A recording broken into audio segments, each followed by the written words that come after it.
पुराने जंगल के बीच जहाँ लताएं सांपों जैसी फैली हुई थी और पेड़ की पत्तियां सूरज को ढक लेती थी, वहीं अर्बन कबीले के लोग रहते थे। वह लोग शिकारी थे। उनके कपड़े पुरानी खालों से बने हुए थे। उनके पास नुकीले पत्थर और असाधारण भाले थे। वह सालों से ऊंचे पेड़ों पर चढ़ते और झूलते हुए बंदरों का शिकार करते थे। वह बंदर काफ़ी बोलने वाले और चालाक जानवर थे, जिनकी खाल रात जैसी चमकती थी, और ये अर्बन के पसंदीदा शिकार में से एक थे। वह उन्हें आग पर भूनकर खाते थे ताकि उनके शरीर को गर्मी मिले और वह बारिश और ठंड से बचे रह सकें। लेकिन इस जंगल के अंदर कुछ गहरे राज छिपे थे।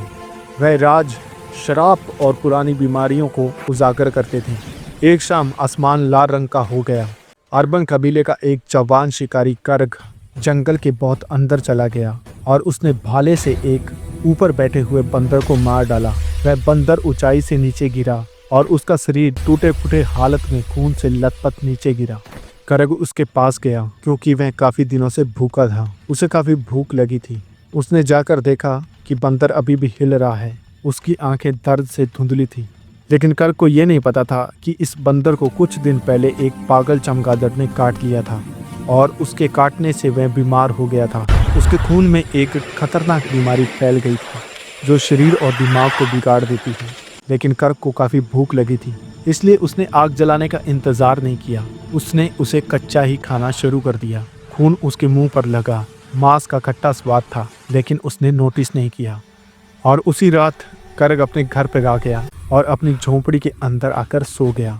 और थोड़ी देर के बाद में उसकी पूरी चमड़ी सफ़ेद होने लगी। उसकी नसें काली होकर फूलने लगी। आंखें उलट गई। उसके खून में कुछ सफ़ेदी दिखाई दी। उसके मुंह से जानवर जैसी आवाज़ें निकलने लगी।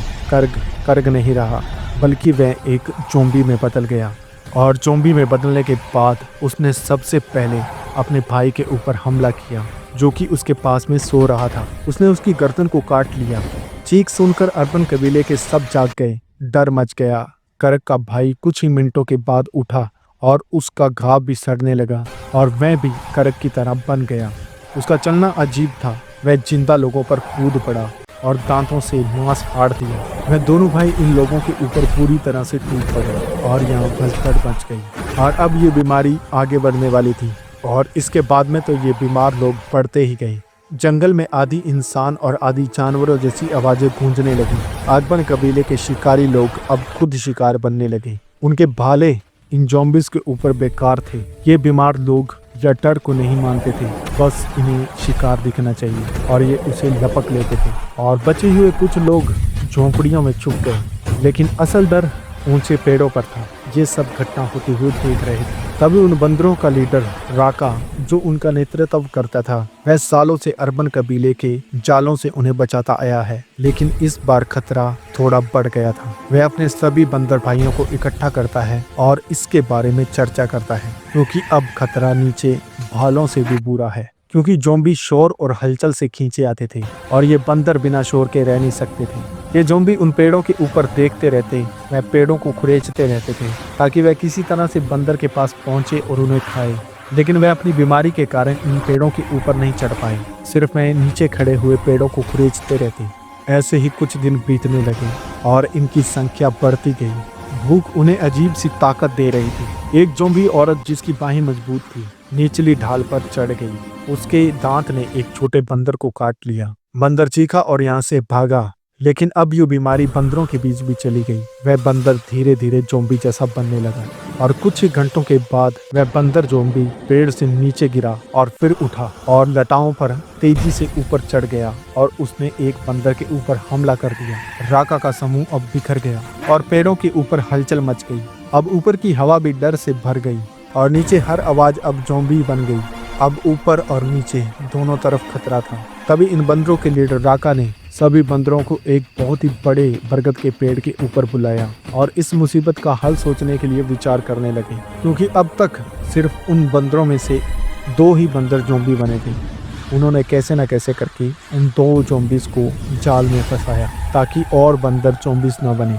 और अब ये बंदर उस ऊंचे बरगद के पेड़ पर थे और उन्होंने ज़ॉम्बीज़ के लिए प्लान बना लिया। ये सभी जोर जोर से चिल्लाने लगे और ज़ॉम्बी आवाज की तरफ आकर्षित होकर इनकी ओर आने लगे। तभी इन्होंने ऊपर से उनके ऊपर भाले और नुकीली लकड़ियां मारनी शुरू कर दी। इनका प्लान कामयाब हुआ। वह एक एक करके ज़ॉम्बीज़ को मारने लगे। लेकिन अजीब बात यह थी कि भाले उनके सर के आर पार होने के बावजूद भी वह जिंदा थे और अभी भी टहल रहे थे। तो अब इनको खतरा और भी बढ़ गया, क्योंकि बरगद के पास अब ज़ॉम्बीज़ की तादाद बढ़ने लगी थी। राका बेचैन होने लगा और तभी इन ज़ॉम्बीज़ में से एक ज़ॉम्बी दूसरे ज़ॉम्बी के ऊपर चढ़ गया और डाल को पकड़कर पेड़ के ऊपर चढ़ गया और उसने एक बंदर को काट लिया। और उसे बचाने के लिए जब बाकी बंदर उसके पास आए तो लगभग 5 से 7 बंदर उस बरगद के पेड़ से नीचे गिर गए और नीचे गिरते ही उन ज़ॉम्बीज़ ने उनको काट लिया और ये बंदर भी अब ज़ॉम्बीज़ में बदल गए थे। और इसके बाद में रात हो गई। जंगल डर की आवाज़ों से भर गया। तभी यहाँ पर बिजली चमकी और बारिश शुरू हो गई। बंदरों ने अपनी चाल चली और उनका अगला प्लान था कि नदी के किनारे पहुंचना। और नीचे कुछ फंगस थे तो वे नीचे उतरे और बंदरों ने चमक को शरीर पर लगा लिया। रात में भूत जैसे हो गए और ज़ॉम्बी इससे कंफ्यूज हो गए। लेकिन जो ज़ॉम्बी बंदर थे वे काफी चालाक थे। उन्हें पता चल गया तो उन्होंने बंदर के ऊपर हमला कर दिया और यहाँ पर काफी बंदरों को मार दिया गया। और अब इन बचे हुए बंदरों की संख्या बहुत ही कम हो गई। तो राका ने एक चाल सोची। वह पास में खड़े हुए एक दूसरे पेड़ के ऊपर जा चढ़ा और अब ज़ॉम्बी उसकी ओर बढ़ रहे थे। उनकी आंखें चमक रही थी, खाली और भूखी। राका को पुरानी कहानी याद आई कि आग सब कुछ खत्म कर सकती है और पानी सब कुछ मिटा सकता है। तो उसने जोर से अपने बंदर दोस्तों को चलाया कि यहाँ पर पास में ज्वालामुखी का पहाड़ है, तुम सभी वहां पर चले जाओ। वहां लावा जमीन के नीचे उबर रहा था। रास्ता मुश्किल था, लेकिन ये सभी बंदर ज़ॉम्बीज़ के डर के कारण यहाँ से कूदे और सीधा उस पहाड़ की तरफ चले गए। तभी एक बंदर माँ बच्चे को लेकर फिसल गई और ज़ॉम्बीज़ ने उनके ऊपर हमला कर दिया और उन दोनों को मार दिया। और इसके बाद में सभी बंदर ज्वालामुखी के पास चले गए। यहाँ सल्फर की गंध आ रही थी और ज़ॉम्बी इनके पीछे चले गए। गर्म जमीन थी लेकिन वह नहीं रुके। अब राका पीछे था। उसका अंतिम प्लान था कि उन सभी ज़ॉम्बी को आग के हवाले कर दिया जाए। और तभी बंदरों ने जोरदार शोर मचाया और इन सभी ज़ॉम्बीज़ को एक नाजुक चट्टान पर बुलाया और आवाज के कारण सभी ज़ॉम्बी गुस्से से दौड़ पड़े और उस नाजुक चट्टान के ऊपर जा खड़े हुए। अब वे ज़ॉम्बी उन बंदरों के ऊपर हमला करने वाले थे, लेकिन तभी पीछे से राका ने फिर से उनका ध्यान भटकाया। वह जोर जोर से चिल्लाने लगा और कुछ पत्थर उनके ऊपर मारने लगा। और इस मौके का फायदा उठाते हुए सभी बंदर उन ज़ॉम्बीज़ के पास से निकल गए और अब ये अकेले ज़ॉम्बी उस नाजुक चट्टान पर खड़े थे। तभी राका ने ऊपर पड़े बड़े पत्थर को उस चट्टान के ऊपर मारा और ये चट्टान नीचे धंस गई, जिसके बाद ये सभी ज़ॉम्बी उस ज्वालामुखी के अंदर चले गए। और कुछ ज़ॉम्बीज़ ने लटाएं पकड़ ली। वह चढ़ने की कोशिश कर रही थी, लेकिन राका ने मौके पर पहुंच के उन लटाओं को काट दिया और हमेशा के लिए उन ज़ॉम्बीज़ को आग के हवाले कर दिया। तो इसी तरह राका ने अपने लोगों को बचाया। लेकिन मुसीबत अभी खत्म नहीं हुई, क्योंकि कुछ ज़ॉम्बी बंदर अभी भी जिंदा थे। तो इसी के साथ इस कहानी का अंत होता है। तो आपको ये कहानी कैसी लगी कमेंट बॉक्स में जरूर लिखिएगा। अगर आपको नेक्स्ट पार्ट चाहिए तो कमेंट बॉक्स में जरूर लिखिएगा, क्योंकि इसका नेक्स्ट पार्ट बहुत ही इंटरेस्टिंग होने वाला है। तो इसी के साथ मिलते हैं फिर हम नेक्स्ट पार्ट के साथ। तब तक के लिए जय हिंद, वंदे मातरम।